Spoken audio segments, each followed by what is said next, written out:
Bonsoir tout le monde. Si on peut regagner nos places, s'il vous plaît.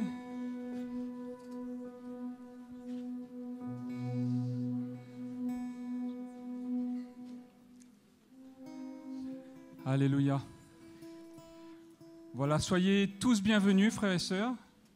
Nous croyons que nous sommes encore au bon endroit ce soir, que nous avons fait les bons choix d'être là ce soir, parce que c'est un endroit où le Seigneur va encore nous parler.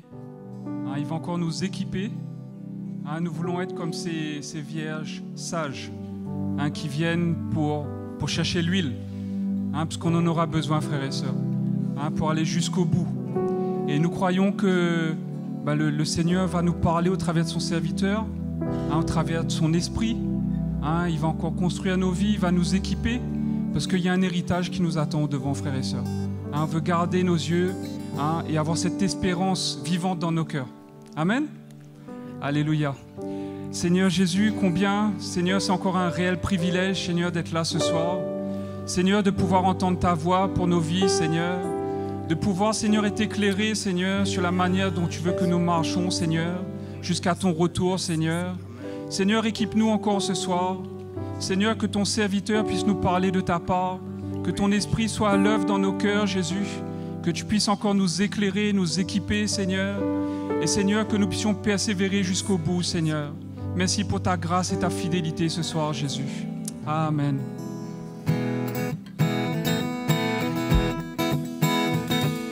Brise les chaînes dans ma vie, détruis toutes mes forteresses et libère-moi de tout ce qui me retient. Je veux répondre à ton appel et tout te donner de moi, Seigneur. Oui, tout te donner de moi, Seigneur. Oui, tout te donner de moi, Seigneur. Oui, tout te donner. Oh Dieu, mon seul désir, c'est de servir et t'honorer dans tout ce que je fais. Je soumets ma vie pour faire ta volonté. Oh Saint-Esprit, viens me libérer. Brise les chaînes dans ma vie, détruis toutes mes forteresses et libère-moi de tout ce qui me retient. Je veux répondre à ton appel et tout te donner de moi, Seigneur. Oui, tout te donner de moi, Seigneur. Oui, tout te donner de moi, Seigneur. Oui, tout te donner. Oh Dieu, mon seul désir, oh Dieu, mon seul désir, c'est de servir et t'honorer dans tout ce que je fais. Je soumets ma vie pour faire ta volonté. Oh Saint-Esprit, viens me libérer.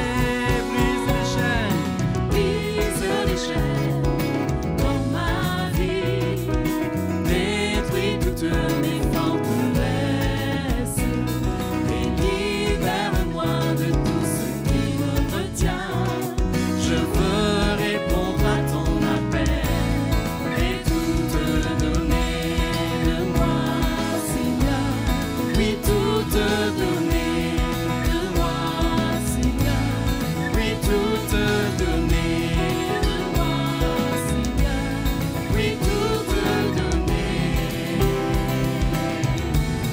Oui, tout te donner de moi, Seigneur. Oui, tout te donner de moi, Seigneur. Oui, tout te donner de moi, Seigneur. Oui, tout te donner. Alléluia, Jésus. Alléluia, Seigneur. Nous voulons tout te donner de nous, Seigneur. Alléluia. Alléluia. Le Seigneur est notre force. Alléluia.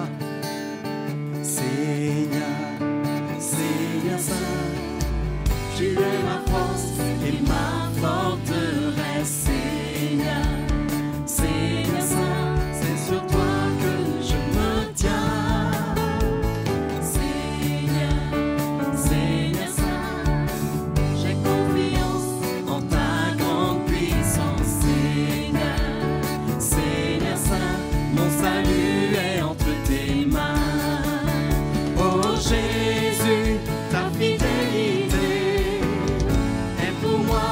un sûr abri. Je me réjouis dans ton amour, je me réjouis en toi. Oh Jésus, c'est par ta victoire que je suis délivré. Je me réjouis dans ton amour, je me réjouis en toi. Seigneur, Seigneur Saint, tu es ma force et ma forteresse. Seigneur, Seigneur Saint, c'est sur toi que je me tiens. Seigneur, Seigneur Saint, j'ai confiance en ta grande puissance. Seigneur, Seigneur Saint, mon salut est entre tes mains. Oh Jésus, ta fidélité est pour moi un sûr abri. Je me réjouis dans ton amour, je me réjouis en toi. Oh Jésus, c'est par ta victoire que je suis délivré. Je me réjouis dans ton amour, je me réjouis. Jésus, oh Jésus, ta fidélité est pour moi un sûr abri. Je me réjouis dans ton amour, je me réjouis en toi.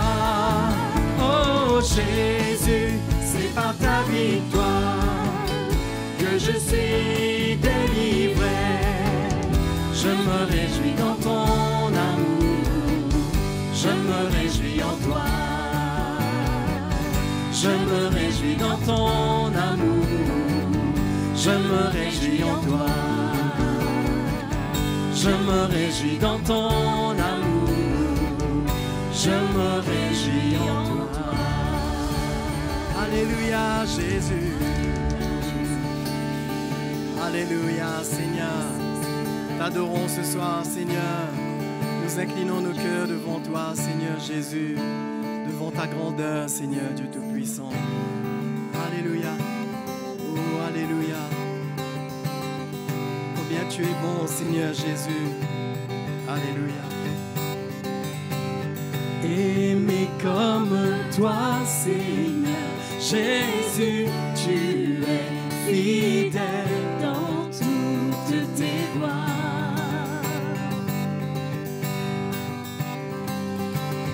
Oui, je veux vivre en toi seul et m'offrir comme toi Seigneur. Chaque jour tu répands ta grâce sur moi.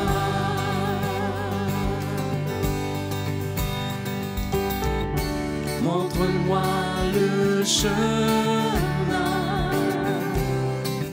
pour faire ta volonté. Dans ta justice, dans ton amour, dans la puissance de ta grâce. Dans ta justice, dans ton amour, dans la puissance de ta croix, Seigneur.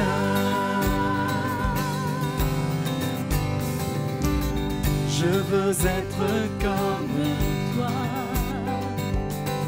et aimer comme toi, Seigneur. Jésus, tu es fidèle dans toutes tes voies.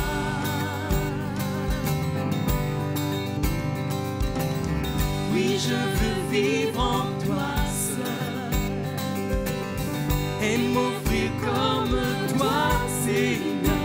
Chaque jour, tu répands ta grâce sur moi.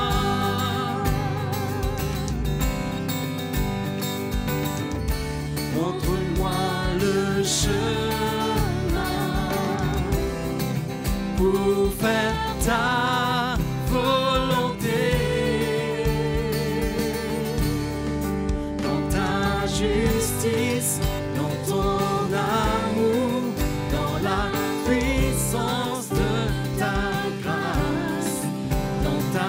justice, dans ton amour, dans la puissance de ta croix. Seigneur, dans ta justice, dans ton amour, dans la puissance de ta grâce, dans ta justice, dans ton amour, dans la puissance de ta croix. Seigneur, montre-moi le chemin, Seigneur. Montre-moi le chemin pour faire ta volonté. Dans ta justice, dans ton amour, dans la puissance de ta grâce.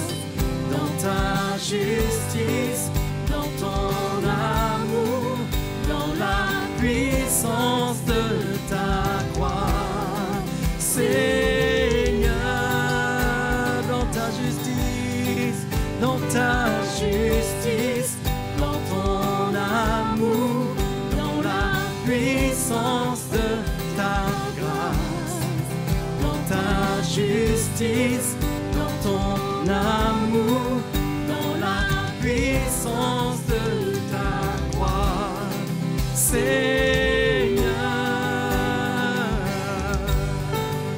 alléluia, Jésus. Alléluia, Seigneur. Oh, nous t'adorons, Jésus.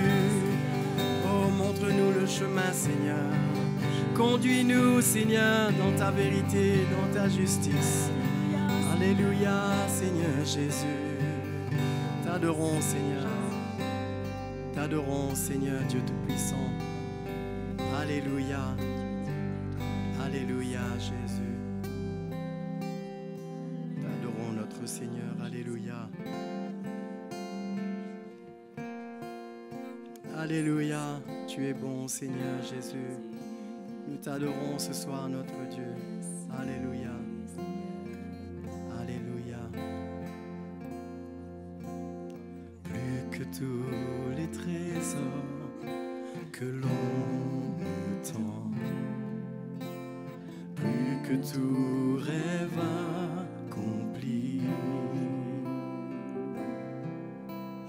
plus que tous les plaisirs chers à ce monde, je n'ai qu'un seul désir.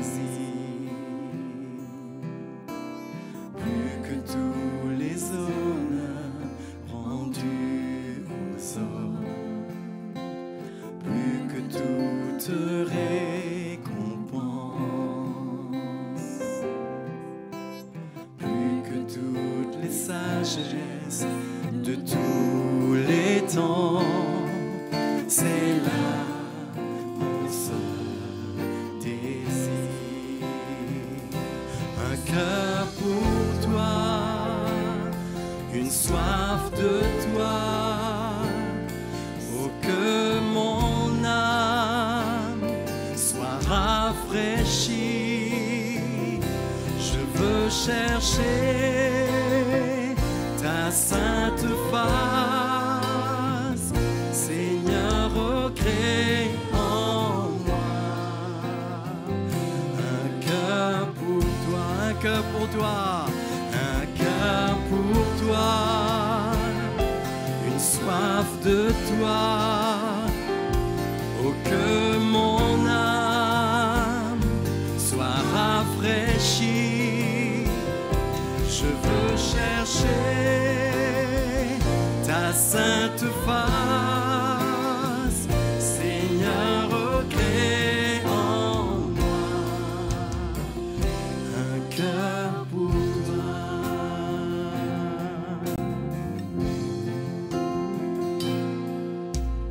Plus que tous les trésors que l'on me tend, plus que tout rêve accompli,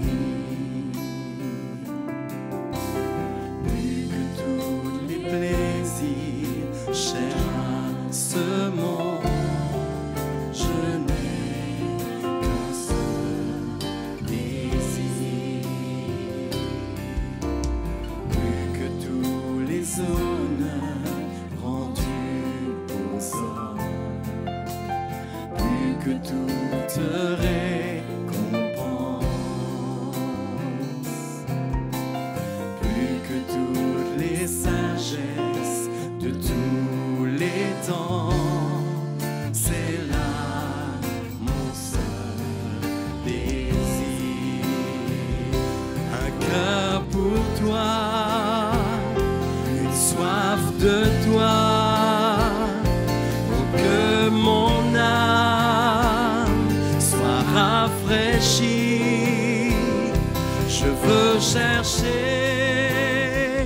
ta sainte face, Seigneur, recrée en moi un cœur pour toi, un cœur pour toi, une soif de toi, pour que mon âme soit rafraîchie. Je veux chercher ta sainte face, Seigneur, recrée en moi un cœur pour toi. Alléluia, un cœur pour toi, une soif de toi, pour que mon cœur soit rafraîchi. Je veux chercher ta sainte face, Seigneur, recrée en moi, Seigneur, recrée en moi, Seigneur, recrée en moi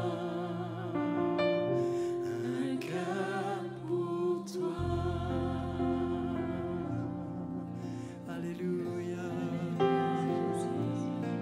Oh Jésus,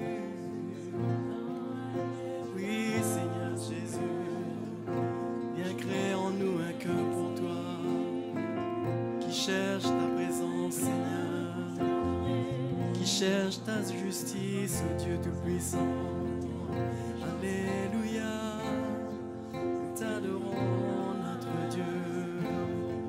Alléluia, Jésus. Oh, notre Seigneur, nous t'adorons. Alléluia. Alléluia, Seigneur. Oh, merci, Jésus. Merci, Seigneur, Dieu Tout-Puissant. Alléluia. Tu es grand, Seigneur Jésus.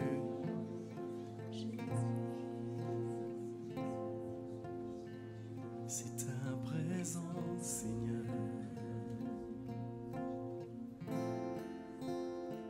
C'est ta présence, Seigneur, que je ressens.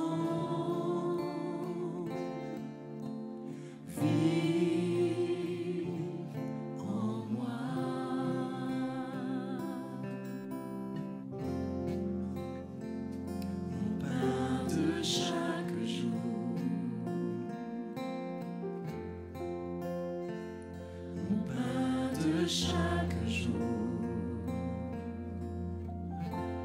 ta croix révélée,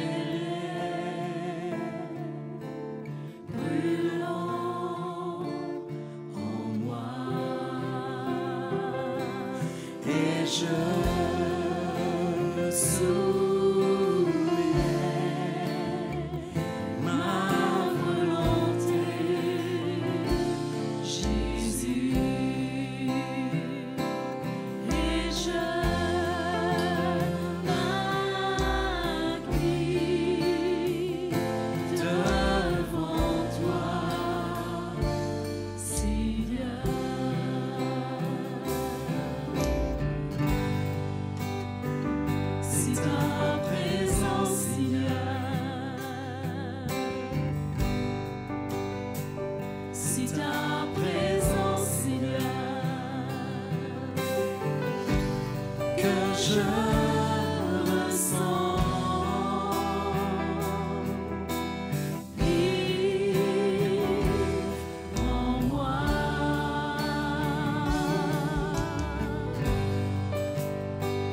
Mon Père.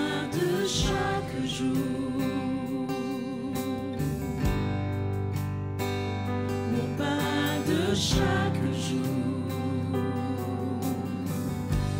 Ta croix révélée,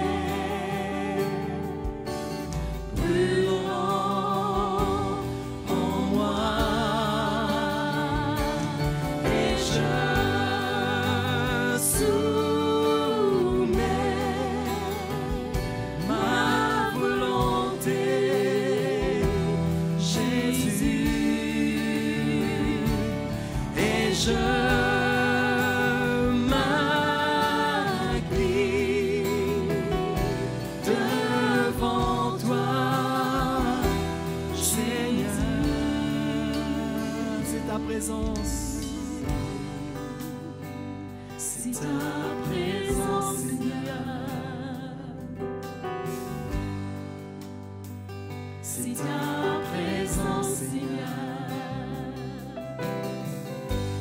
que je ressens.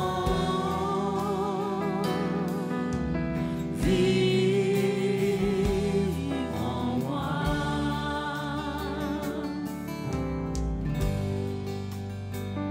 Mon pain de chaque jour.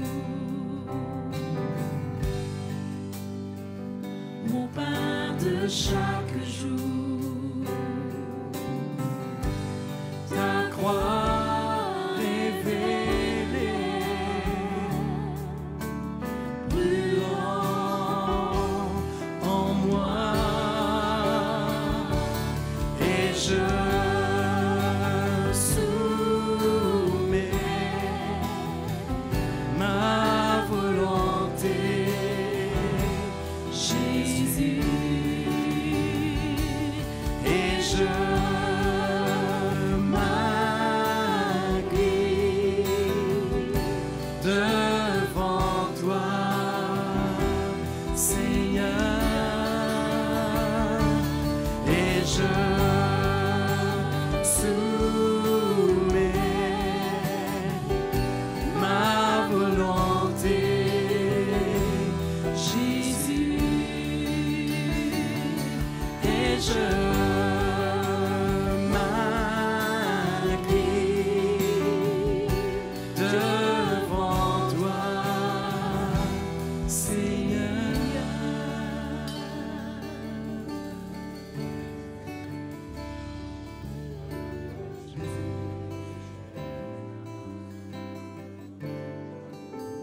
Te louons ce soir. Nous sommes là, nous voulons entendre ta voix, ta parole. Nous voulons qu'elle pénètre dans nos cœurs, Seigneur. Oh, merci, Seigneur. Merci pour ta grâce. Par ta parole, Dieu est à l'œuvre en nous. Nous te remercions. Merci, Seigneur. Amen, alléluia. Bonsoir, les frères et sœurs.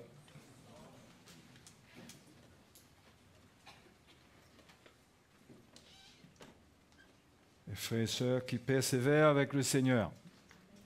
Et l'on espère jusqu'au bout. Hein? Jusqu'au bout. Le but, c'est de finir la course. C'est pas faire un bout de chemin avec le Seigneur, c'est finir la course. C'est pourquoi le ministère de l'Esprit, au milieu de nous en ce moment, c'est beaucoup nous adresser des avertissements que nous devons considérer ou pas, mais je crois que nous devrions considérer et comprendre dans quel temps nous sommes et pourquoi Dieu nous parle et Dieu met à cœur ses serviteurs de parler de certaines choses, non seulement dans cette église, mais si vous écoutez les frères de CTMI, de Maurice et tout, vous verrez qu'il y a beaucoup d'avertissements adressés à l'église. Et c'est une grâce que d'entendre des avertissements, je crois. Parce que je crois qu'une église qui n'entend pas la réprimande du Seigneur, c'est une église qui va dormir. Dormir d'un mauvais sommeil, difficile à réveiller, profond. Hein? Donc ce soir, j'aimerais vous partager un petit peu sur les églises de l'Apocalypse.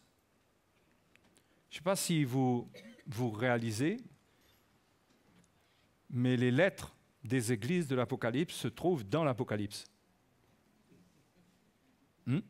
Ça se trouve dans l'Apocalypse. Ça se trouve au début du livre de l'Apocalypse, jusqu'à la fin du chapitre 3, et à partir du chapitre 4, on ne parle plus d'église. On ne parle plus d'église à proprement dit. Ce qui laisse supposer que, suite à ces avertissements, vienne l'avènement du Seigneur et la période de la tribulation est décrite à partir du chapitre 4. On voit les événements qui se passent au ciel, les événements qui se passent sur la terre.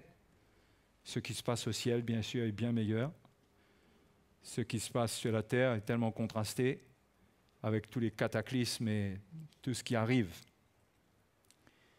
Et voilà que le livre de l'Apocalypse commence par cette lettre aux 7 églises qui, je crois, doivent nous parler particulièrement à nous qui sommes arrivés à la fin des temps,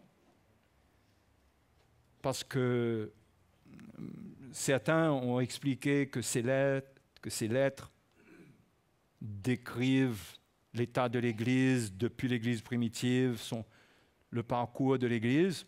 Ce n'est pas impossible. C'est pas impossible, il y a des arguments. Mais je pense que ça serait perdre le bénéfice de la parole du Seigneur dans ces lettres que de juste donner un point de vue historique avec ça. Je crois que ça, quand on lit, si vous lisez, parce que le livre de l'Apocalypse est très fort en tant qu'événement de jugement, mais tout ce que cette lettre dit est fort. Même quand ça parle à l'Église, c'est très fort. Ça ne plaisante pas. Hein? Et on peut comprendre par là que le Seigneur,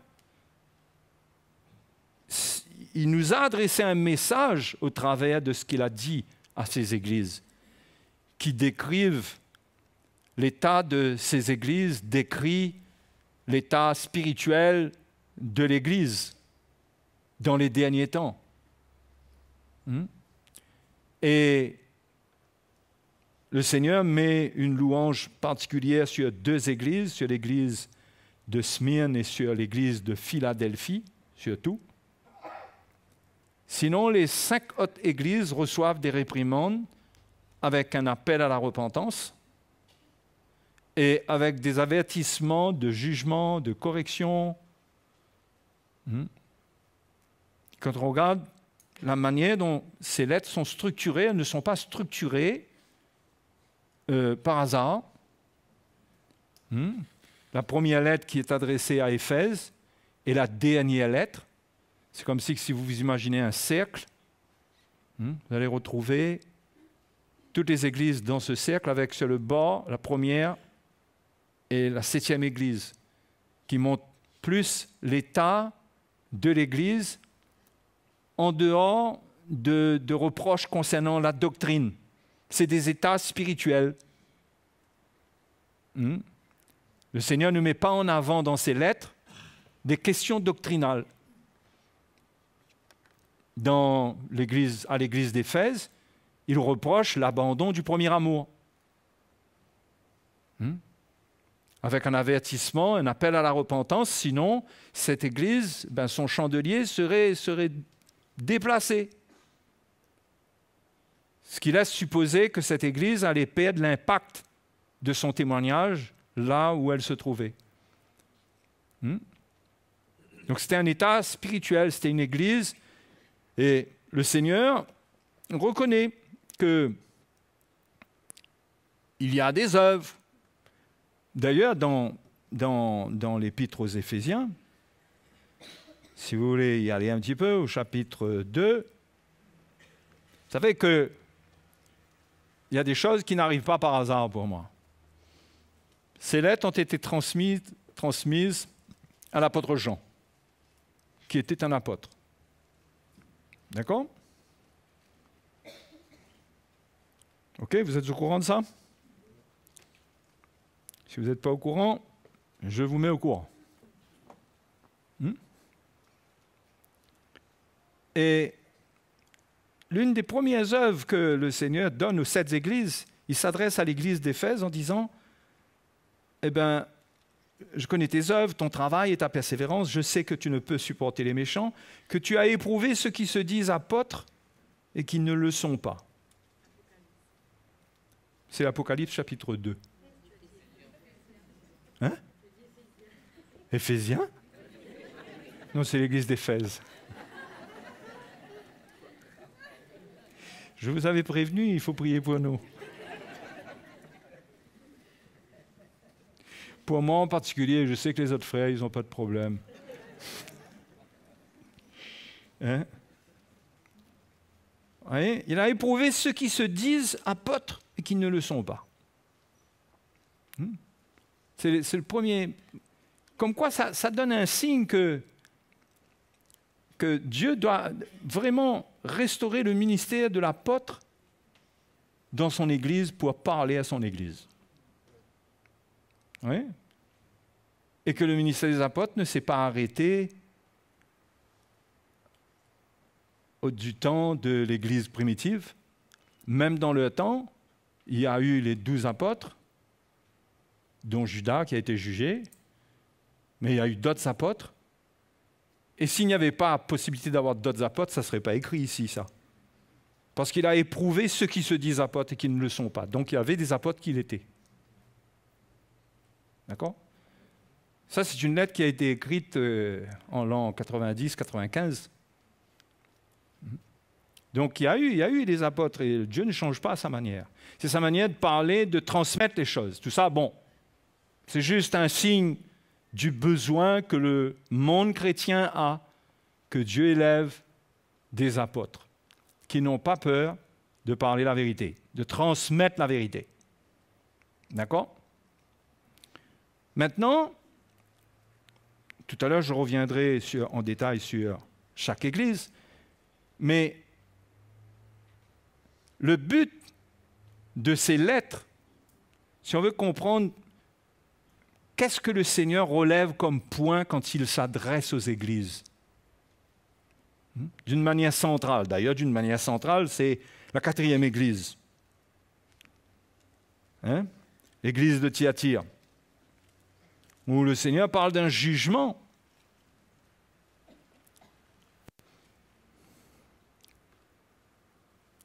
Il dit ce que j'ai contre toi au verset 20 du chapitre 2, c'est que tu laisses la femme Jézabel qui se dit prophétesse enseigner et séduire mes serviteurs, etc., etc. Et là, le Seigneur va parler d'un jugement. Il dit, je frapperai de mort ces enfants et toutes les églises connaîtront que je suis celui qui sonde les reins et les cœurs. Et je rendrai à chacun de vous selon ses œuvres. Est-ce que le Seigneur veut faire connaître à toutes les églises? C'est qu'il est celui qui sonde les reins et les cœurs. C'est-à-dire que le Seigneur, il regarde à notre cœur. Il regarde profondément en nous. Et quand vous regardez les églises, certaines églises, même la première église, l'église d'Éphèse, mais quand on commence avec l'église d'Éphèse, on a l'impression qu'ils vont avoir 20 sur 20 à l'examen. Je connais tes œuvres, ton travail, ta persévérance. Je sais que tu ne peux supporter les méchants, que tu as éprouvé ceux qui se disent apôtres, qui ne le sont pas, que tu les as trouvés menteurs, que tu as de la persévérance, que tu as souffert à cause de mon nom et que tu ne t'es point lassé. Mais ce que j'ai contre toi. Et là, on voit celui qui sonde les reins et les cœurs. Il voit que l'Église a perdu son premier amour. Donc, Dieu regarde à nos vies en scrutant nos cœurs. C'est dans notre cœur qu'il vient chercher la réalité de notre vie chrétienne. Parce que nous pouvons avoir des œuvres comme l'Église d'Éphèse. On dirait que c'est une église, quand on regarde, elle a souffert, elle s'est séparée des faux apôtres, elle a travaillé, il y a eu de la persévérance, on dirait que c'est impeccable. Mais en regardant au fond, le Seigneur voit qu'ils ont perdu leur premier amour. Or, c'est ça qui compte pour le Seigneur. C'est ça qui compte. Et c'est ça qui pouvait les disqualifier malgré tout ce qu'ils faisaient. Vous réalisez? Comme quoi c'est facile d'être une église, de faire des œuvres, de prétendre être dans beaucoup de choses, mais être en train de se disqualifier malgré tout. C'est pourquoi je vous dis que c'est une grâce, premièrement, d'être sous une autorité apostolique. C'est une grâce. Ça permet à la voix du Seigneur de faire entendre des choses particulières qui secouent l'Église. C'est une grâce. Parce que ça nous met dans le contexte des lettres de l'Église, des églises de l'Apocalypse. Ça nous met dans leur contexte. Le Seigneur nous parle. Le message de la croix vient et scrute notre cœur par ce message. Dieu sonde les reins. Il regarde qu'est-ce qui est dans notre pensée, qu'est-ce qui nous anime. Qu'est-ce qui nous motive? Il faut comprendre que la vie chrétienne, c'est une relation avec le Seigneur où on doit permettre à Dieu de scruter, d'examiner notre cœur et de nous faire entendre ce qu'il voit dedans. Vous comprenez?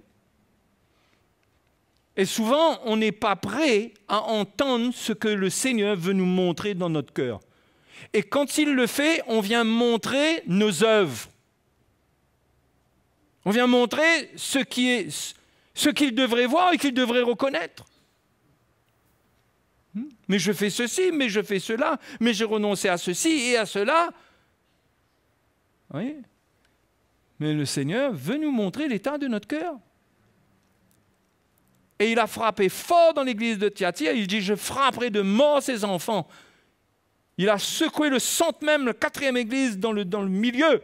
Il dit, pour que toute l'église sache que je suis celui qui sonde les reins et les cœurs. Je frapperai de mort ces enfants. Il voulait que ça soit connu que lui, il sonde les reins et les cœurs. Toutes les églises. C'est pourquoi le Seigneur, il n'y a pas de problème, il reconnaît. Mais quand il reconnaît tout ce qui est fait là, ce n'est pas des louanges qu'il fait là. Finalement, il montre qu'avec ces choses-là, on peut être malgré tout en train de s'éloigner de lui. Notre cœur s'éloigne de lui. Et si vous regardez de l'autre côté, l'église de Laodicée, elle était en grand danger, l'église de Laodicée. C'était la dernière église. C'est l'église de la tiédeur. Jésus dit, puisque tu es tiède, je te vomirai de ma bouche. C'est des états spirituels. L'un avait perdu son premier amour, l'autre était devenu tiède. Ces deux églises, on dirait que leur état se rapproche. Mais l'église de Laodicée est arrivée plus loin. Ils étaient tièdes. On peut supposer que quand on perd l'amour, pour moi, on perd le message de la croix qui ne permet pas à Dieu de nous faire entendre ce qu'il voit dans notre cœur. Quand on perd ce message, on est en route pour devenir des gens tièdes. On va être tiède. On va avoir des oui mais. On va être irrésolu. On va avoir des limites dans le don de notre vie. C'est ça la tiédeur. Hein? C'est un état spirituel qui est trompeur.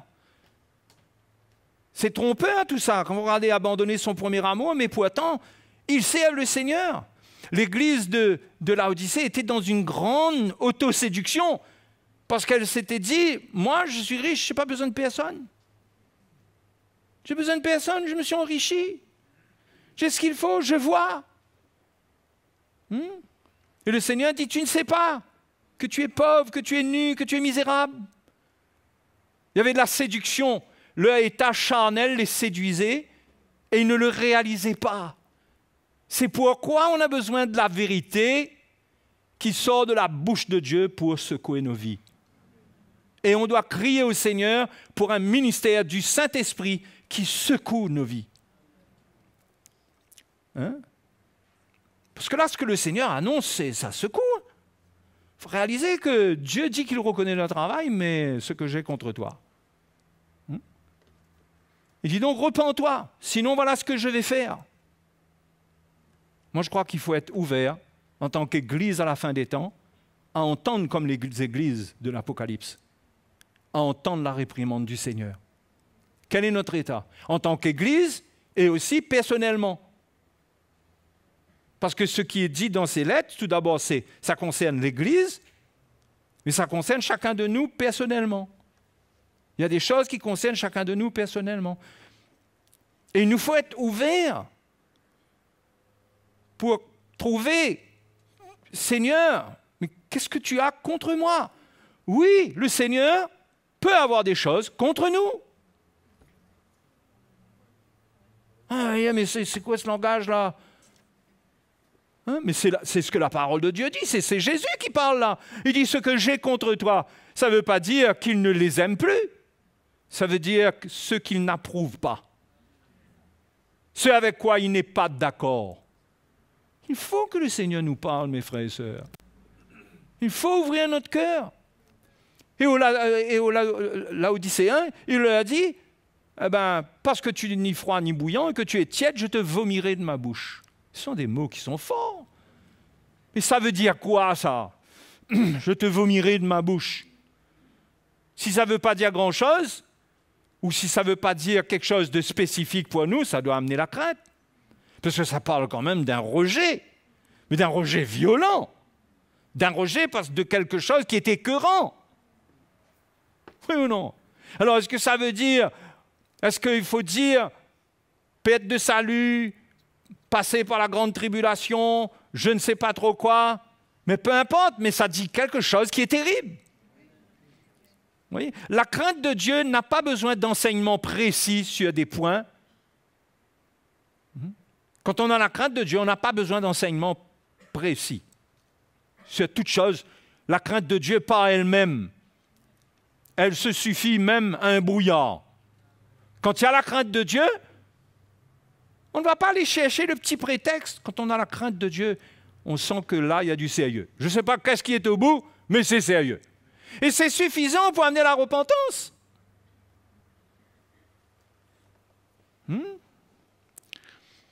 Donc, dans ces églises d'Éphèse, on voit ça, là.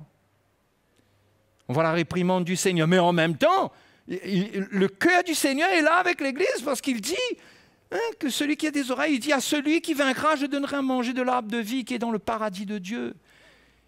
Il laisse des récompenses pour celui qui arrivera à vaincre. Celui qui vaincra. Et à la fin de toutes les lettres, pratiquement, c'est celui qui vaincra, celui qui vaincra, celui qui vaincra.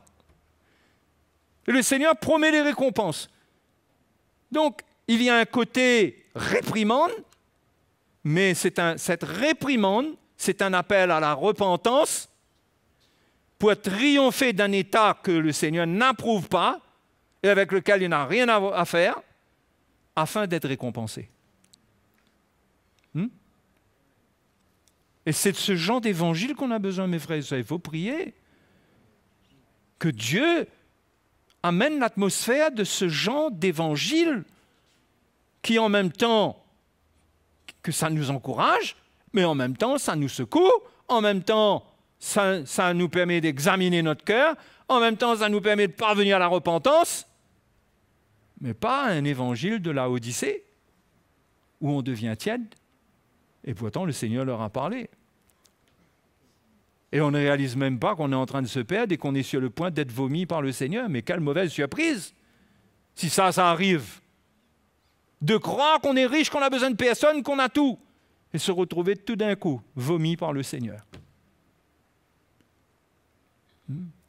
Donc les frères et sœurs, ça c'est les deux extrêmes, ça, l'église d'Éphèse et l'église de la Odyssée. Ensuite, vous avez 3 églises, ou plutôt vous avez 2 églises pareilles qui viennent dans le 2e siècle, un petit peu plus au milieu. Il y a l'église de Smyrne et il y a l'église de Philadelphie. C'est les 2 seules églises qui reçoivent des louanges. Je vais revenir plus tard sur l'église de Philadelphie, et même sur l'église de Smyrne.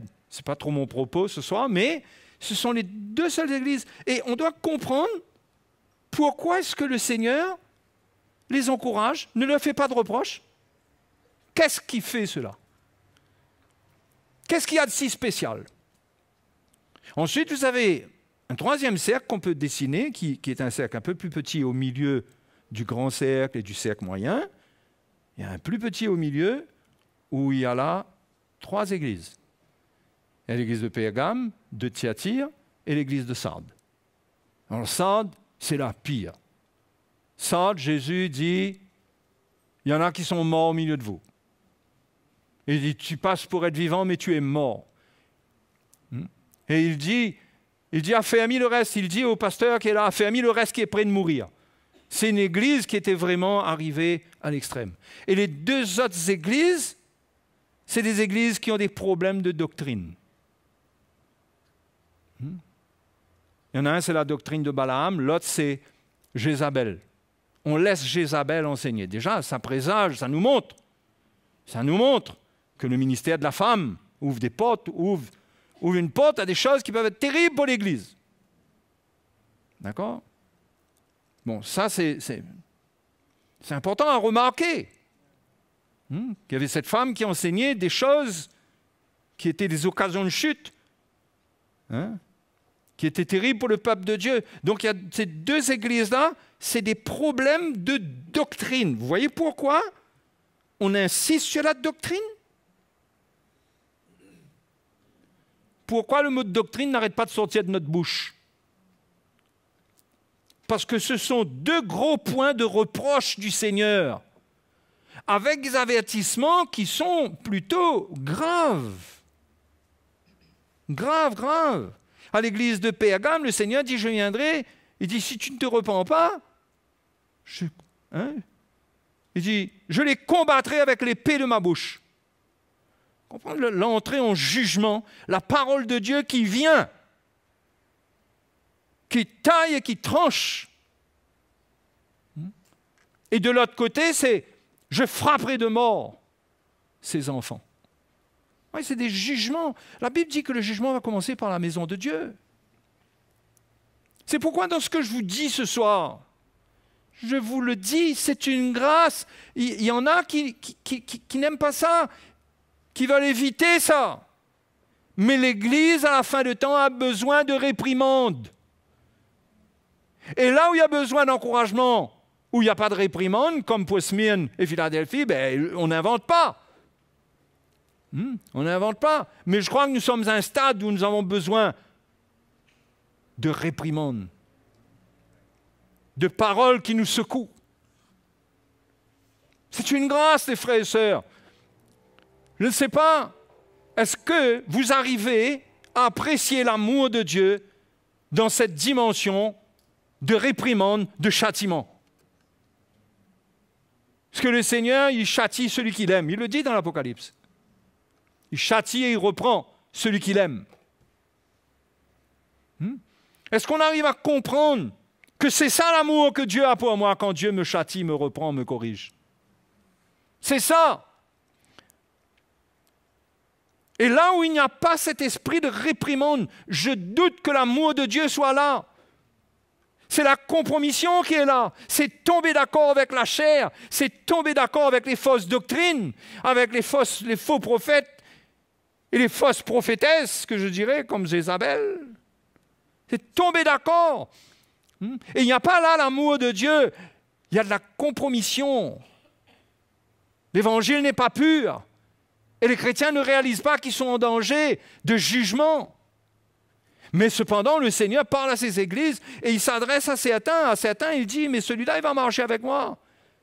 Parce qu'il a gardé ses vêtements blancs. Il y a des gens qui sont sincères, même là où il y a l'erreur. Et le Seigneur va les retirer. S'il n'y a pas une repentance globale de l'Église, le Seigneur va retirer ceux qu'il reconnaît, ceux qu'il voit, parce qu'il sonde les reins et les cœurs. Il connaît ses brebis. Mais pour ce qui nous concerne, nous devons être fiers, quelque part, que notre Dieu, notre Père, manifeste son amour envers nous, en nous corrigeant, en nous reprenant, en nous parlant comme si que, quand ça parle, on dirait que le pasteur connaît notre vie. On dirait que l'ancien connaît notre vie. Mais si ça t'arrive, ne rebiffe pas. Mais dis-toi que c'est une grâce. Ça veut dire que Dieu a l'œil sur toi. Dieu a l'œil sur toi. Donc, voyez l'atmosphère voyez ce qui se passe à la fin des temps, ce que ça représente, tout ça. Ça montre le besoin d'un message qui réveille, qui ranime le premier amour, qui enlève, qui arrache les chrétiens de la tiédeur, qui protège l'Église des fausses doctrines. Parce que les doctrines sèment la zizanie, la confusion. Les chrétiens sont malheureux, ils chutent. Et l'Église de Sardes, qui est la troisième, qui est en bout de course dans le groupe d'églises au centre des églises malades, qui est en train de mourir. Mais c'est bon que le Seigneur nous parle. Et vous devez prier pour que les serviteurs de Dieu aient le courage de continuer à parler comme ça. Parce que laissez-moi vous dire, il faut une énergie spéciale. Il faut une énergie spéciale. Ça ne peut être que la grâce de Dieu. Parce que c'est un combat, c'est le vrai combat spirituel. C'est l'Évangile contre vos raisonnements. C'est l'Évangile contre votre résistance ou contre votre séduction. Et c'est un combat intense qui est spirituel. Et il y a un retour de ce combat pour contester, pour se rebeller, pour dire on n'est pas d'accord, pour contaminer les chrétiens. C'est pourquoi l'Église doit se protéger quand la vérité vient. Quand la vérité vient, il y aura de la contestation au milieu de vous. Et il y aura des gens pour dire on n'est pas d'accord. Vous devez savoir où vous vous tenez. Sinon, vous tomberez. Vous tomberez. On n'aura peut-être pas le temps de vous avertir, d'aller vous protéger particulièrement. Quand le message de Christ, la croix et le pur message de Christ vient, il faut être éveillé. On ne peut pas se permettre là. Là, quand c'est comme ça, la guerre est déclarée. Le soldat ne peut pas se permettre de dormir là. Il doit se réveiller. Il doit se réveiller. Parce qu'il y aura des choses qui vont arriver. Et le diable utilisera des gens, utilisera les plus faibles, les dévorera pour en faire des complices. Il faut faire attention, les frères et sœurs. Et se lever pour s'exhorter les uns les autres, pour se reprendre les uns les autres, pour s'associer à la discipline dans l'Église. Quand les anciens ne sont pas d'accord avec une situation, on vient avec les anciens, on est d'accord avec les anciens. On ne s'associe pas au péché et à ce qui est en train d'être jugé ou discipliné. C'est important de développer ce cœur-là et de permettre à la vérité de nous parler à nous personnellement. Vous comprenez ? Si on n'a pas ça dans notre cœur, n'oubliez pas, c'est une question de cœur, c'est dans le cœur. Vous savez, l'Évangile traite le cœur. Quand les églises se laissent aller, dans leurs œuvres, tout ce qu'ils font, tout ce qui est mis sur pied, quand chacun arrive à montrer ses œuvres, ce qu'il accomplit et tout. C'est pas ça, ça n'impressionne pas le Seigneur. Le Seigneur regarde le cœur. Où est ton amour pour moi? Est-ce que tu es tiède, c'est-à-dire, est-ce que tu es hésitant pour faire ma volonté? Parce que quand on est tiède, on a un oui, mais. Oui, mais. Mais quand on est bouillant, on fait toutes choses sans murmure ni hésitation. Donc le Seigneur veut nous parler pour nous réveiller. Alléluia. Pour ne pas arriver à être comme l'église de Sardes. Je ne crois pas qu'on les appelait les sardines, mais elles étaient mortes dans une petite boîte en tout cas. C'était peut-être les Sardois, je ne sais pas. Mais c'est la 3e dans la série du groupe qui est jugé. Après vient l'église de Philadelphie. L'église de Smyrne, le Seigneur les encourage parce qu'ils vont avoir un temps de tribulation. Parce qu'à l'époque, la persécution faisait rage. Quand ça se réveillait, c'était un tsunami qui balayait les chrétiens. Ça tuait, c'était cruel. Mais le Seigneur encourage l'église de Smyrne à être ferme, à ne pas renier son nom. Il dit, celui qui vaincra n'aura pas à souffrir la seconde mort. C'est des chrétiens. Excusez-moi, mais dans ma logique de petite tête, sans avoir une grande révélation, pas besoin d'une grande révélation quand le Seigneur dit ça pour comprendre que si on n'arrive pas à vaincre, qu'est-ce qu'il en sera de nous? À ce niveau. Parce que là, ils avaient à vaincre le reniement. Parce qu'ils allaient mourir comme martyrs. Il fallait qu'ils tiennent ferme. Et le Seigneur leur a dit de tenir ferme.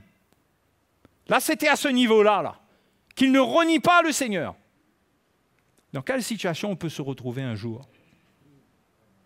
Et ces paroles peuvent devenir vraies pour nous. Mais là vient une église intéressante, l'église de Philadelphie. L'église de Philadelphie au chapitre 3, écrit au verset 7, écrit à l'ange de l'église ou au messager, c'est à l'ange, mais c'est au messager, de l'église de Philadelphie. Voici ce que dit le saint, le véritable, celui qui a la clé de David, celui qui ouvre et personne ne fermera, celui qui ferme et personne n'ouvrira. Oui, ça c'est une promesse qui se trouve dans le prophète Ésaïe. Il ne suffit pas d'aller prendre des promesses dans la parole de Dieu et de confesser. Jésus a besoin de donner ces promesses-là. Il la donne à cette église-là. Ce n'est pas vrai pour toutes les églises, ça. L'église d'Éphèse pouvait aller étudier Ésaïe et dire on revendique ça. Non, ça c'est le Seigneur qui doit faire ça. Oui, il y a une réalité de la vie chrétienne quand même, on peut passer à côté. Je connais tes œuvres. Maintenant, attention, quand vous lisez la parole de Dieu, il y a des promesses qui peuvent se réveiller dans votre cœur. Le Seigneur peut vous parler, peut vous montrer qu'il veut vous bénir avec ça. Ça, c'est vrai.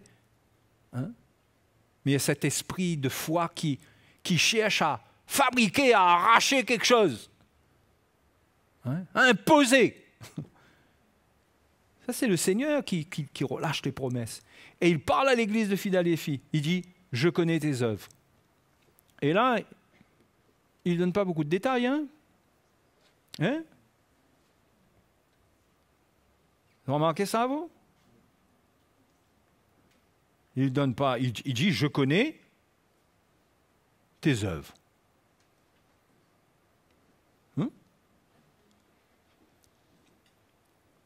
Pas de détails, pas qu'est-ce que tu as fait, tout ça. Mais il va parler de certains points intéressants. Je connais tes œuvres. Au fait, tes œuvres, il dit, voici, parce que tu as peu de puissance. Tu as peu de puissance. Voici tes œuvres, tu as peu de puissance. Les autres églises présentaient des œuvres qui montraient de la puissance, non? Quand on regarde. Dans leurs activités, dans ce qu'ils faisaient, il y avait des choses qui se passaient, on dirait qu'il y avait un mouvement. Mais ici, c'est comme si le Seigneur dit, je connais tes œuvres. Voici parce que tu as peu de puissance. On dirait que là, c'est le contraire des autres. La manière que ça commence, on dirait qu'ils vont prendre un coup de chabouk.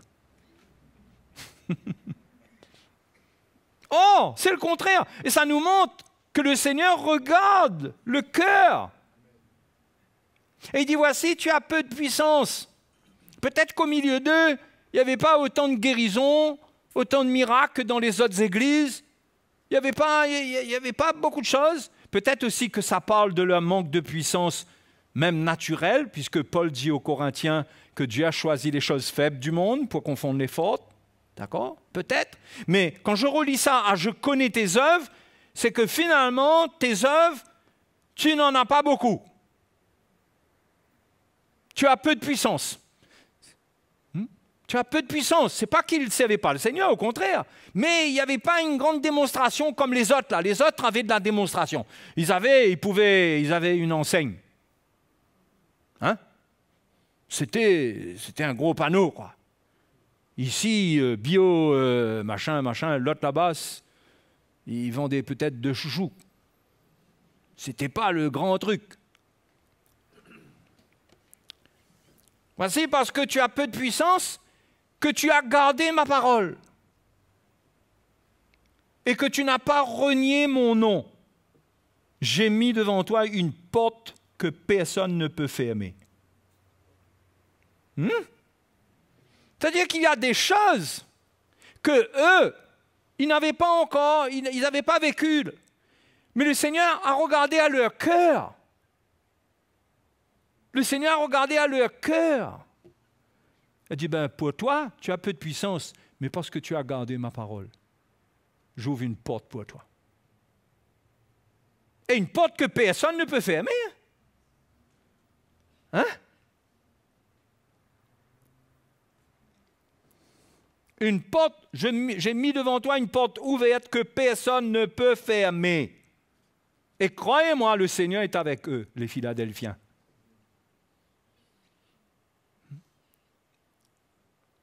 La raison, c'est qu'ils ont gardé la parole du Seigneur. Cette parole qui travaille le cœur, qui enseigne l'endurance, qui enseigne comment souffrir avec Christ, permettre le changement dans le cœur. C'est cette parole-là que Jésus veut qu'on garde. Et eux, ils n'avaient pas de grande démonstration extérieure. Mais le Seigneur a dit, j'ouvre devant toi une porte que personne ne peut fermer. Voici, je te donne quelques-uns de ceux de la synagogue de Satan qui se disent juifs, qui ne le sont pas, mais qui mentent. Voici, je les ferai venir se prosterner à tes pieds et reconnaître que je t'ai aimé. Il y aurait eu comme si, vous savez, quand la Bible parle des portes, souvent Paul en parle, ce sont des portes pour l'évangélisation. Et ici, le Seigneur trouve un petit peuple. Je ne sais pas combien ils étaient, mais trouve un peuple qui est simple. Et remarquez que dans Luc, Jésus dit, petit troupeau, ne crains pas, le Seigneur a trouvé bon de te donner le royaume. Vous savez, Dieu cherche des gens humbles, pas ceux qui sont dans le grand flafla. Il cherche des gens humbles, simples, et peut-être qu'ils trouvent en eux comme si ils n'ont pas vraiment de puissance. Mais ce n'est pas ça qui compte, c'est est-ce que tu gardes la parole du Seigneur. C'est ça qui compte en premier avant tout. Le reste, Dieu peut ouvrir des portes. Dieu peut nous utiliser de toutes sortes de manières à partir du moment où on garde sa parole. Hein? Verset 10. Parce que tu as gardé la parole de la persévérance en moi, je te garderai aussi à l'heure de la tentation, ou plutôt, la version anglaise dit, de l'heure de la tentation. C'est différent, hein? Parce que je te garderai à l'heure de la tentation, c'est-à-dire que tu vas expérimenter l'heure de la tentation, je te garderai dedans. Mais je te garderai de l'heure de la tentation, ça veut dire que je ne permettrai pas que tu ailles dedans. Et beaucoup pensent que ce genre de choses-là, ça peut parler du fait qu'une telle église, le Seigneur lui promet de ne pas aller dans la grande tribulation. Parce que le mot tentation, dans le grec, c'est le même mot que pour épreuve. Vous comprenez? C'est le même mot. Donc, c'est traduit tentation, de temps en temps épreuve, mais il faut bien regarder le contexte pour comprendre de quoi il s'agit. C'est une heure de tentation ou une heure d'épreuve. Parce que, regardez ce qui est écrit après, l'heure de la tentation qui va venir sur le monde entier, donc ça ne parle pas de certaines épreuves, ça parle de quelque chose de global qui va visiter la terre. Il semblerait que ça parle de la tribulation, de la période de la tribulation. Pour éprouver les habitants de la terre, je viens bientôt. Retiens ce que tu as afin que personne ne prenne ta couronne. Voyez la promesse, 2 choses que cette Église reçoit, comme 2 promesses. Il y a 2 promesses importantes. Il y a une porte qui est ouverte. Certains disent même que la porte, c'est la même porte que Apocalypse chapitre 4, où le Seigneur, où Jean monte, la porte est ouverte au ciel et il monte. Il dit que c'est une image de l'Église qui monte. Parce qu'à partir de ce moment-là, il n'y a plus l'Église à partir du chapitre 4. Il y en a qui disent cela. Peut-être. Peut-être. Mais je n'ai pas besoin de ça pour conclure que là, le Seigneur donne à cette Église une promesse. L'histoire de la première porte, c'est qu'il y a des choses spéciales que le Seigneur leur réserve avant l'enlèvement de l'Église. Il y a une porte, il y a quelque chose que Dieu lui-même, il va ouvrir une porte et personne ne pourra fermer. Ça, c'est l'Église qui garde la parole de la persévérance. La parole de la persévérance, mes frères et mes sœurs, je n'arrive pas à mettre d'autres mots dessus que le message de la croix. Parce que la croix est le message qui instruit à persévérer ou à endurer. Le message de l'endurance. Prendre sa croix, apprendre à souffrir, apprendre à supporter, être patient quand on est éprouvé, s'exercer à la patience, à l'endurance. Garder cette parole, ne pas chercher d'échappatoire. Garder cette parole. Quand on souffre dans notre foyer, ne pas entrer dans un divorce. Où que l'on soit, quand on souffre dans l'Église parce qu'il y a des choses qui nous arrivent, eh bien, qu'on ne fuit pas. C'est la parole de la persévérance. On fait face, on pardonne. Quand il y a un conflit, on apprend à pardonner. C'est la parole de la persévérance ou de l'endurance ou de la patience. C'est le message de la croix qui transmet cela. Et les Philadelphiens, avaient gardé ce message. Les autres étaient avec Jézabel, avec ses prophéties. Vous comprenez l'histoire là? Étaient avec le mouvement de prophétie, la puissance de Dieu. La puissance. Le Seigneur dit à cette église, je connais tes œuvres, voici, tu as peu de puissance. Voici comment on te voit. Mais moi, je vais faire quelque chose. Et mes frères et mes sœurs, moi, j'ai foi pour nous que Dieu, il y a un moment où il va ouvrir une porte. Je ne peux pas dire que ça va se faire, parce qu'on ne peut pas prendre ce qui est écrit là, faire du copier-coller dans l'Église, mais je vois qu'il y a un encouragement que Dieu nous donne si nous gardons le message de la croix dans notre vie, si nous le pratiquons, si nous comprenons de quoi il s'agit. Et c'est comme ça qu'on l'honore. Si on permet à ce message de venir sonder nos reins et notre cœur et nous changer, si on permet à Dieu de nous parler et qu'on endure à sa réprimande, si on permet tout cela, il y a des choses intéressantes que le Seigneur peut faire.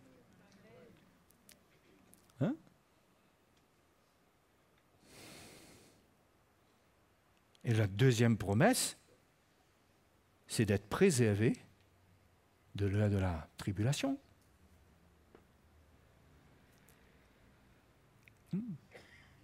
Promesse qui n'est pas faite aux autres. L'église de Smyrne, apparemment, ils allaient mourir en martyrs, donc ils allaient se retrouver sur les nuées par la résurrection, beaucoup d'entre eux. Les autres églises, le Seigneur les appelle à la repentance. L'église de Laodicée, le Seigneur dit, mais tu continues comme ça, je te vomirai de ma bouche. Permettez-moi, quand même, d'envisager, malheureusement et tristement, qu'il risque d'y avoir des chrétiens qui ne seront pas sur les nuées aux joies de l'enlèvement. S'ils ne répondent pas à la repentance, si l'Évangile ne vient pas pour leur parler comme il faut, et s'ils n'accueillent pas, moi, je ne vois pas, si je regarde la parole du Seigneur, je ne vois que des avertissements graves. Mais par contre, je trouve pour l'Église de Philadelphie que le Seigneur promet que ça ne les concerne pas. Ah. Oui. Voilà, après, vous savez, quand vous prenez les choses comme ça, vous comprenez quand Paul dit qu'il faut travailler à son salut avec crainte et tremblement. Il y a des choses que vous comprenez. Vous commencez à lire la parole de Dieu et à l'estimer dans une autre dimension. Et vous enlevez tout le faux parfum qui est mis dedans très souvent et vous regardez bien. Qu'est-ce qui est écrit? Qu'est-ce que Dieu vous dit? Parce que les reproches sont aussi grands que les promesses. Les réprimandes sont aussi dures que les promesses sont glorieuses. Hein? Faut oublier que le Seigneur a dit qu'il ne partagera pas sa gloire avec les idoles. Il ne donnera pas son honneur aux idoles. Donc nous, appliquons-nous. Appliquons-nous. Réveillons-nous. Prions, cherchons Dieu. Laissons Dieu, numéro 1, lui m'assurer que je permets au Seigneur de sonder mes reins et mon cœur. L'Évangile doit avoir un accès dans ma vie. C'est très important. Hein?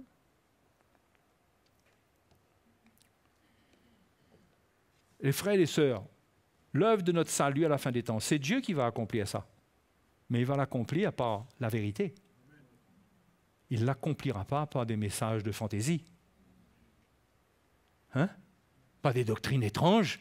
Et puis le peuple de Dieu sera sanctifié, il sera prêt. Vous avez bien lu Éphésiens chapitre 5, vous?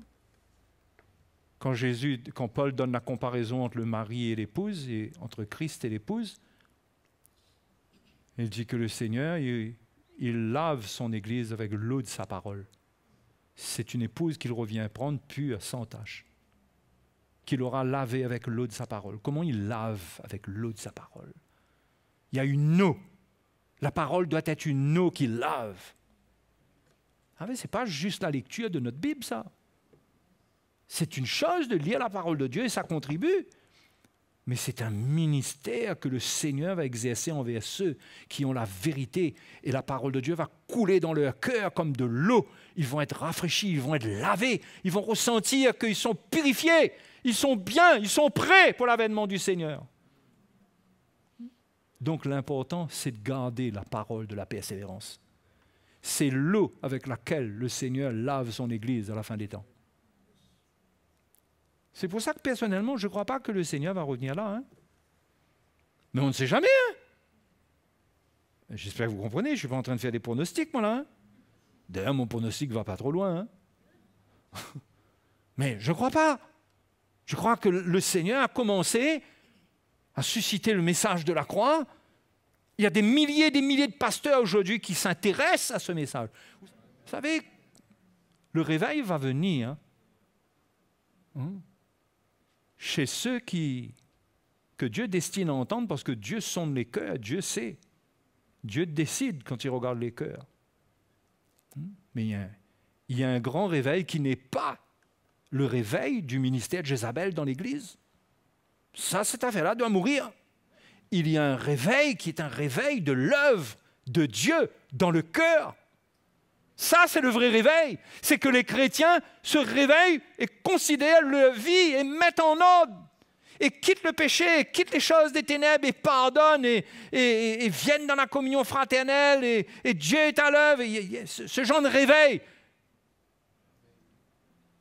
Ce n'est pas les réunions où tout le monde est en train de tourner en rond comme des toupies, tout le monde tombe par terre, les gens crient à l'assassin dans l'église. On dit « Ah, le réveil est là ». Il y a toutes sortes d'idolâtries dans l'Église et les gens croient que c'est ça le réveil. Le vrai réveil, c'est le réveil que l'Évangile produit dans le cœur quand Dieu sonde ton cœur et que tu réponds. C'est ça le réveil. C'est ça le réveil. Tu te réveilles parce que Dieu parle à ton cœur et là tu te réveilles. Tu te dis, ah, c'est vrai, Seigneur. Le réveil, c'est quoi? C'est la repentance. On se repent. On abandonne le péché. On abandonne ce qui n'est pas droit. Pas seulement le péché dans sa dimension d'adultère, vol et tout ça. L'iniquité, le péché caché dans le cœur, les attitudes, les cœurs tordus, le manque d'intégrité, manque de droiture, la manipulation de l'un, de l'autre. La vie dans le foyer qui est dans le désordre. Pourtant, il n'y a peut-être pas de l'adultère, mais le cœur est mauvais, il n'y a pas de paix. Tout ça, il y a de l'ordre, il y a l'évangile, le message de la croix. Quand vous voyez ce que ça contient, ça parle des familles, ça parle des couples, non? Ça parle du service, mais ça parle du serviteur lui-même. Ça ne donne pas 7 pas pour faire des miracles. Hein? Ça amène la lumière pour que ton cœur change, ta vie change. Moi, je ne suis pas pressé de voir de grandes choses se passer. Sans cette œuvre-là, c'est dangereux. C'est dangereux. Mais j'inspire. J'inspire à ce que les chrétiens se lèvent, servent le Seigneur. Mais si quelqu'un se lève, fait des choses, et qu'en lui, son cœur n'est pas droit, il vaut mieux qu'il s'assoie. Reste tranquille, repens-toi. C'est mieux. Ah oui? Non? Enfin, je ne sais pas, moi. Qu'est-ce qu'on dit? T'as fait rien? Si dans ton cœur, tu n'es pas pur, tu n'es pas clair, tu n'es pas droit, reste tranquille. Repens-toi. Entends Dieu te parler. Il est en train d'examiner ton cœur et te montrer la poubelle qui est à l'intérieur, peut-être. Eh bien, tant pour toi de jeter la poubelle, plutôt que de marcher avec. Et avec la poubelle, la poubelle, tu viens aider à nettoyer l'église? Tu vas venir aider à nettoyer une église avec une poubelle? Il faut jeter la poubelle. Il faut être propre. Il vaut mieux se repentir, considérer sa vie et crier au Seigneur comme David. Oh Dieu, sonde-moi. Sonde-moi. Connais mon cœur. Connais mon cœur, Seigneur. Et si on est vrai, là, les frères et les sœurs, le Seigneur nous montre l'état de notre cœur. Il y a des choses qu'on ne voyait pas, on commence à voir. Il y a des choses, on croit qu'on est humble. Quand Dieu commence à nous parler, on voit à quel point on est orgueilleux. Mais tant qu'on n'a pas accueilli, on ne voit pas notre orgueil. On trouve que c'est normal, qu'on a raison. On ne voit pas notre orgueil. Et Dieu veut nous montrer notre orgueil. C'est ça qu'il veut montrer. Il veut te montrer ton cœur. Tu comprends? Il ne veut pas régler la situation, là. Ça ne l'intéresse pas, ça. Ça ne l'intéresse pas de régler ton problème, régler le problème. C'est l'état de ton cœur qui l'intéresse. C'est pourquoi souvent Dieu nous résiste aux orgueilleux. Il résiste. Les situations ne changent pas. Il veut que ton cœur change. Et parfois on se bat, on veut que tout change. Mais Dieu veut que notre cœur change. Tant que ça ne change pas, et croyez-moi, le Seigneur est puissant. Tant que notre cœur ne change pas, il n'y a rien qui change. Et vous savez qu'est-ce qui va se passer? On risque de devenir mauvais. Et on risque de dire, mais il n'y a pas de puissance. Mais il n'y a pas de puissance au milieu de nous. C'est normal, tu rejettes la puissance pour changer ta vie. Parce que l'Évangile est une puissance pour sauver, pour changer. Ce n'est pas une puissance simplement pour faire des miracles et faire que les gens sont animés de l'esprit. Il y a des choses étonnantes qui se passent. Non. Il vaut mieux qu'il y ait peu de ça, mais que tu gardes la parole. Au fait, quand vous réfléchissez, mes frères et sœurs, moins il y a des interventions surnaturelles, plus ça travaille votre cœur. Si on se mettait à prier et que toutes les prières étaient exaucées, ça serait facile. Ah Seigneur, change telle situation, telle affaire, change. Fini. Où est le travail dans ton cœur? Mais ça ne change pas. Seigneur, change mon enfant. Ah, il vient devant toi avec 2 cornes même. Seigneur, coupe les cornes. Seigneur mon mari, Seigneur ma femme. Mais Dieu veut travailler ton cœur en premier. Vous comprenez ça? C'est pour ça que je ne dis pas qu'il faut qu'on prie, on est dans la foi. Hein, gloire à Dieu, il y a des gens qui expérimentent des guérisons au milieu de nous, ce n'est pas le grand flafla, mais on apprend des choses étonnantes qui se passent. Laissez-moi vous dire, il faudra organiser une session de témoignage un jour, les frères. Parce qu'on prie pour des gens qui expérimentent des choses dans leur vie. Mais nous, on n'est pas organiseurs de spectacles. On ne veut pas impressionner la galerie. On ne ressent pas ça. Mais en même temps, c'est vrai que nous sommes là où nous sommes. Mais l'important, c'est de garder la parole de la persévérance. C'est ça l'important.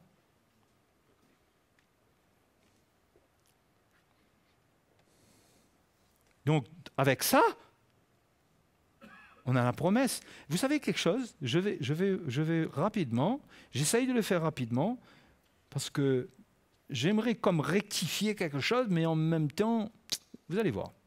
Allez dans la prière dont j'ai parlé, au chapitre 6 de Matthieu. Vous savez, la prière, vous vous souvenez que je vous avais parlé du royaume des cieux? Et que le sermon sur la montagne est dans le contexte de tout ce que le Seigneur dit concernant le royaume des cieux. Et là, ici, il y a l'aumône, la prière, le jeûne. Il y a des choses, ces sujets que le Seigneur enseigne. Et il enseigne comment prier. Et il y a quelque chose que je me suis interrogé dessus plus profondément. Dans la prière, donc, connue comme étant le Notre Père, qui, encore une fois, n'est pas une récitation, c'est un enseignement, et ça vient au fait pointer le doigt sur l'état du cœur de celui qui prie plutôt que sur ce qu'il dit. OK? Et ça nous montre, verset 12 du chapitre 6, vous y êtes. « Pardonne-nous nos offenses, comme nous aussi nous pardonnons à ceux qui nous ont offensés. Ne nous induis pas en tentation, mais délivre-nous du malin. » Je me suis posé la question, moi. Puisque Jacques dit que Dieu ne tente personne. On est d'accord? Jacques dit dans Jacques chapitre 1, verset 12. Il enseigne ça. Dieu ne tente personne. Pourquoi il faudrait prier et demander à Dieu de ne pas nous induire en tentation s'il ne tente personne? C'est vrai que ça parle d'exposer, on peut dire, ça ne veut pas dire que Dieu tente lui-même, mais il n'y a pas d'action de Dieu pour mettre la tentation concernant le péché dans notre vie. Et c'est vrai qu'il y a des traductions qui disent que ça veut dire « ne nous expose pas à la tentation ». Mais je me suis posé la question. Et j'ai fait mes petites recherches aussi. Je me dis, est-ce que je suis le seul à voir comme ça? Est-ce que ça, ce n'est pas une prière pour dire, Seigneur, nous pardonnons à ceux qui nous ont offensés. Pardonne-nous. Notre cœur est pur, nous voulons aller avec toi. Ne nous induis pas en tentation, c'est-à-dire ne nous amène pas dans la tentation que l'Église de Philadelphie, dont le Seigneur parle dans l'Église de Philadelphie, la période de la tribulation. Ne nous induis pas en tentation, mais délivre-nous du malin. Parce que mes frères et sœurs, cette période-là, ça sera la période du malin. Le malin, le diable, fera ce qu'il veut. Il tuera, il égorgera, là, il n'y aura plus le chrétien, il n'y aura plus là, non, le combat, etc. Il n'y a plus de ça, là. Il n'y a plus de protection, il n'y a plus d'église. Donc, je me suis demandé, est-ce que ça ne veut pas dire ça? Ne nous induis pas en tentation. Seigneur, ne permets pas que nous passions dans ce feu que tu annonces pour les nations. Délivre-nous du malin. Et dedans, quand vous regardez, ça parle du pardon. Comment c'est important d'avoir un cœur pur. Pardonne-nous nos offenses, parce que ce sont nos offenses qui peuvent nous empêcher d'entrer. Mais pardonne-nous. Il y a une attitude dedans, où dans notre relation avec le Seigneur, on cherche le Seigneur concernant notre vie, ce qui ne va pas avec notre vie. Mais il y a un pardon de Dieu dessus, comme nous pardonnons. Comme quoi, c'est important de pardonner. Le cœur pur. Et c'est pourquoi le Seigneur dit que si vous ne pardonnez pas aux hommes, votre Père Céleste ne vous pardonnera pas non plus vos offenses. Ce qui peut vouloir dire que vous risqueriez d'être induit dans la tentation, d'être poussé dedans, d'être envoyé dedans. Si votre cœur est mauvais. Non? Il y en a qui vous dit, hein? Mais dans ce cas, quoi? Ça devrait être normal qu'on pardonne. On dit, ah bon, mais si jamais je n'ai pas pardonné, je ne suis pas sauvé alors. Mais pourquoi il faudrait que je ne pardonne pas? Tu es un chrétien? C'est quoi cette histoire-là? C'est comme si là, il faut accepter qu'on ne pardonne pas. Après, l'autre, on accepte quoi? Lui, il est encore dans l'adultère, l'autre là-bas, il est encore dans un truc qui n'est pas clair, et puis le Seigneur vient, et puis pourquoi il faudrait qu'il reste par terre avec l'amour que Dieu a? Et puis il a cru dans le Seigneur? Je ne vois pas ça. Et c'est normal, ça ne met pas une menace sur votre salut, ça. Vous avez la vie éternelle, vous êtes sauvés, les frères et les sœurs. Vous avez été justifiés. Mais vous avez été justifiés, ça veut dire que vous avez été pardonnés. Vous représentez l'Évangile, vous devez aussi pardonner. Mais c'est la moindre des choses pour un chrétien qui se dit chrétien. Pourquoi tout d'un coup se dire, ah bon? Oui alors. Non, la parole de Dieu me dit qu'il faut pardonner. Sinon, mon Père Céleste ne me pardonnera pas non plus mon offense. Et quand je regarde le contexte, j'ai peur de la grande tribulation. Hein? Non? Mais sinon, qu'est-ce qu'on va craindre? Qu'est-ce qu'on va craindre si là on tombe d'accord avec un cœur mauvais envers quelqu'un? Vous croyez que deux personnes qui se font la guerre vont se retrouver au ciel ensemble et vont régler leurs problèmes là-haut? Moi, je ne crois pas. Moi, je ne crois pas. Je crois que ne seront dans la présence de Dieu que ceux qui n'auront rien contre personne et contre personne qui sera présent. Ce n'est pas là-haut qu'on va aller voir le frère un tel dire « Finalement, heureusement, le Seigneur nous a pris quand même. Hein? Parce qu'on était en guerre, toi et moi. Hein? Oula, on a passé à côté. Hein? Moi, je ne crois pas. Je suis désolé, je ne crois pas. Non, je suis prêt de corriger dessus, je ne crois pas. Je crois que là-haut, ceux qui iront, leur cœur est pur. Ils ont pardonné, ils ont le cœur pur. Heureux ceux qui ont le cœur pur, car ils verront Dieu. Assure-toi que ton cœur est pur, tu n'as rien contre personne.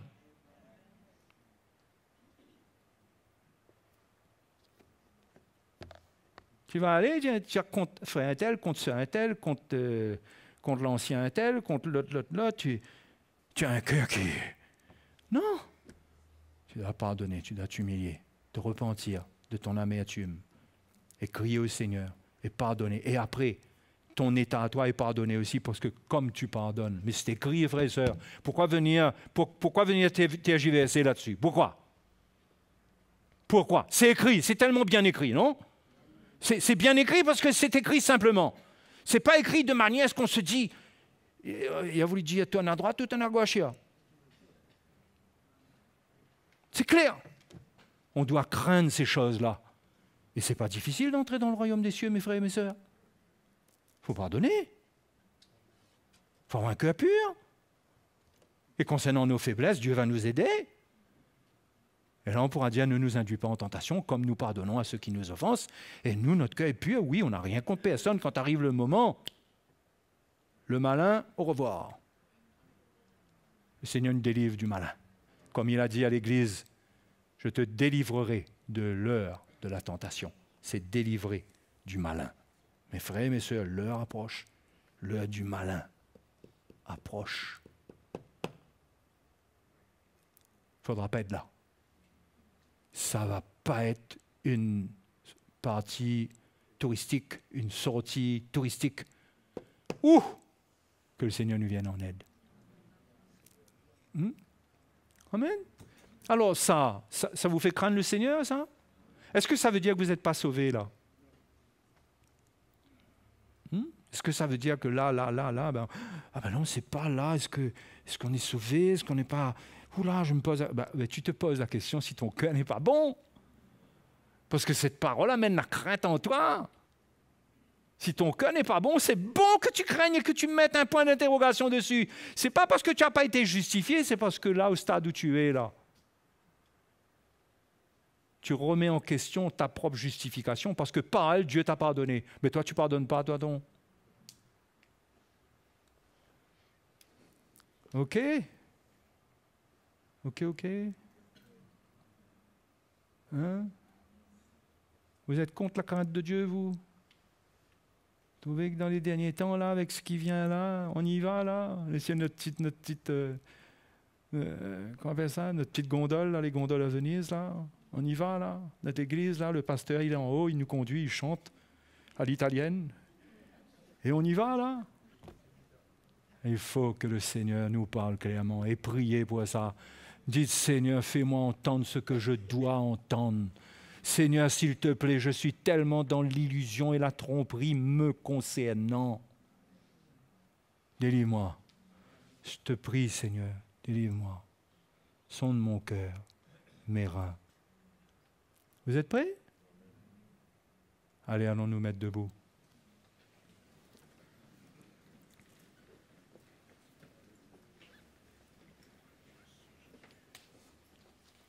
Moi, vous savez, aujourd'hui, je préfère prendre la parole de Dieu telle que je la vois comme ça. C'est tellement clair pour moi. Si demain, quelqu'un a une grande révélation, il me dit, mais tu sais, mais ceci, mais cela, et tout le monde, les yeux s'ouvrent, on voit qu'il y a une grande révélation quelque part. Ah, je change mon fusil d'épaule. Il faudra bien, hein, j'aurai un peu honte peut-être, mais je changerai mon fusil d'épaule. Mais moi, je vous dis que la parole du Seigneur, elle est claire devant nous. Elle est là. C'est pas compliqué. Jésus a dit qu'il faut entrer par le chemin resserré. Et il faut passer tout d'abord par la porte étroite. Ça veut dire quoi? Ça veut dire que ça ne va pas se faire comme ça. Ça ne va pas se faire comme ça. Il y aura un combat dans les derniers temps. Le diable va vouloir mettre des fardeaux sur vous, vous empêcher d'entrer.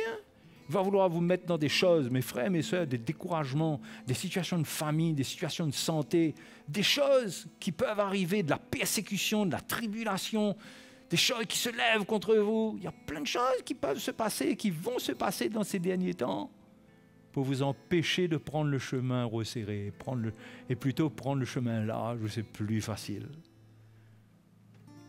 Préservez-vous. Amen. Restez en bonne santé dans votre cœur. Restez à l'écoute de l'Évangile. Priez, cherchez le Seigneur. Associons-nous ensemble, formons ensemble l'Église, où nous sommes engagés les uns vers les autres. Nous ne sommes pas là pour nous, pour notre petite bénédiction, mais nous sommes là pour l'œuvre du Seigneur. Alléluia. Oh, merci Seigneur. Ouais, on a besoin de la grâce de Dieu. Mais le Seigneur est avec nous. Tant que la vérité est là, le Seigneur est avec nous, mes frères et sœurs. Le Seigneur est avec nous. Il ne faut pas jouer avec le péché et l'iniquité. Il faut se repentir. Alléluia. Merci Seigneur. Merci de nous conduire par ton esprit, de nous parler comme tu as parlé aux églises de l'Apocalypse. Tu as parlé à ces 7 églises et tu nous parles à nous aussi. Tu nous mets en garde. Seigneur, nous savons que notre danger aujourd'hui, ce n'est pas tant les doctrines, les faux apôtres, parce que tu nous as équipés pour voir, pour discerner. Mais c'est surtout notre état spirituel, comme les Éphésiens, comme les Laodicéens. Seigneur, accorde-nous cette grâce de veiller sur nous-mêmes, de nous réveiller, de fuir la tiédeur, de retrouver notre premier amour. Accorde-nous cette grâce, Seigneur. Oh, que ton esprit réveille nos cœurs. Cela ne peut se faire que par ta grâce. Merci, Seigneur. Merci, Seigneur. Merci, Seigneur. Alléluia. Adorons le Seigneur ce soir. Et si vous avez une prière à faire entre-temps, si vous ressentez que vous n'avez pas fini là de parler au Seigneur, continuez à le faire. Sentez-vous libre. Et nous allons adorer le Seigneur. Faites-le librement mais discrètement pendant que tout le monde adore le Seigneur. Parlez au Seigneur. S'il y a une repentance qui doit prendre place dans votre cœur, faites-le. Ne soyez pas orgueilleux. Vous savez, le temps est fini de dire Ah, le message était bien, ça nous a éclairé. Il ne faut pas que le message t'éclaire. Il faut que le message percute ton cœur et trouve le péché qui est caché, s'il y en a un. C'est ça qu'il faut. Il ne faut pas de bons messages. Il faut des messages, il faut de la parole de Dieu qui extirpe ce qui n'est pas bon dans notre vie et qu'on accepte. Ça, c'est important. Alléluia. Allons adorer le Seigneur. Je veux, Jésus, te ressembler, parler comme toi, aimer comme toi, prendre ma croix et m'humilier, pardonner comme tu l'as fait. Je veux, Jésus, te ressembler, parler comme toi, aimer comme toi, prendre ma croix et m'humilier, pardonner comme tu l'as fait. Chantons ensemble, Alléluia, célébrons notre Seigneur, il est vivant, ressuscité, il revient bientôt nous chercher.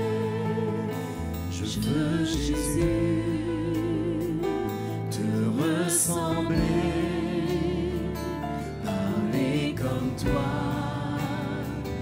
aimer comme toi, prendre ma croix et m'humilier, pardonner comme tu l'as fait.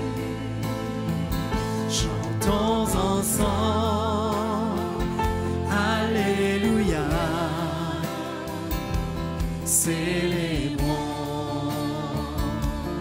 notre Seigneur, il est vivant, ressuscité, il revient bientôt nous chercher. Chantons ensemble, Alléluia, célébrons notre Seigneur, il est vivant, ressuscité, il revient bientôt nous chercher, il est vivant, il est vivant, ressuscité, il revient bientôt nous chercher, il revient bientôt nous chercher.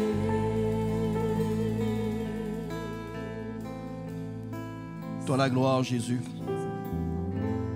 Seigneur, quelle grâce que nous avons. Quelle grâce que tu nous accordes encore de parler à notre cœur. C'est pourquoi ce soir encore, nous voulons te dire merci. Parce que la lumière de ta parole nous éclaire. Et chacun de nous, en nous tenant devant toi, en entendant ta parole, nous réalisons ton amour envers nous parce que tu vois notre état. Et tu veux agir dans nos cœurs pour que nous ne puissions pas en porter les conséquences. C'est pourquoi que ta grâce puisse nous visiter encore.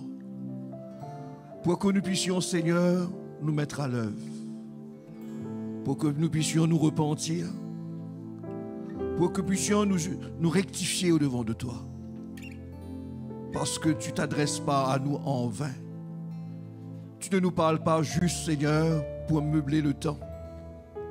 Mais tu nous parles pour nous montrer l'importance pour nous de nous obéir à ta parole, de nous aligner avec ta parole. C'est pourquoi ce soir, nous voulons te dire encore merci pour ta grâce, pour la lumière que tu emmènes dans nos vies. Tu nous rends conscients de notre état. Et nous réalisons, Seigneur, la tiédeur qu'il peut y avoir encore dans nos vies. Nous réalisons, Seigneur, que notre cœur, notre amour pour toi n'est plus le même. C'est pourquoi ce soir, nous brisons nos cœurs, nous nous humilions devant de toi. Seigneur, nous voulons te demander pardon. Pardon de ce que nous sommes. Nous avons entendu, mais nous sommes passés outre. Mais ce soir, nous voulons nous repentir devant toi.